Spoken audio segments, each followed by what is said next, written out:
लड़की को शहद से भरे एक बैरल में रखा गया और उसमें एक ऑक्सीजन ट्यूब जोड़ दी गई। फिर उसे एक कमरे में ले जाया गया जहां ठोस गैसोलीन भरी हुई थी। लेकिन यह सब उसे मारने के लिए नहीं बल्कि बचाने के लिए किया जा रहा था। उसकी रोग प्रतिरोधक क्षमता नष्ट हो रही थी और वह केवल एक पूरी तरह से स्वच्छ वातावरण में ही जीवित रह सकती थी। लेकिन जिस स्टरलाइज्ड वेयरहाउस में वह थी, वह अचानक आए तूफान में नष्ट हो गया था। आपातकाल में लड़की को तुरंत दूसरी जगह ले जाया गया, लेकिन वे नहीं जानते थे कि उसे कीटाणुनाशकों से भी एलर्जी थी। घबराहट में उन्हें याद आया कि शहद बैक्टीरिया को दूर रख सकता है।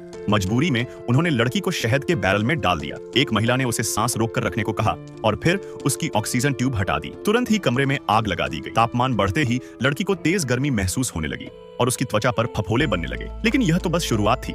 धीरे धीरे बैरल में मौजूद शहद ठोस होने लगा। जब लड़की और सहन नहीं कर सकी तो उसके पिता ने तुरंत गर्म हवा निकाल दी और फिर से शुद्ध ऑक्सीजन भर दी। इस तरह उन्होंने एक स्वच्छ वातावरण बना दिया। लोग बेसब्री से इंतजार करने लगे और फिर सभी को चौंकाते हुए लड़की अचानक खड़ी हो गई। उसकी त्वचा से सभी फफोले पूरी तरह गायब हो चुके थे।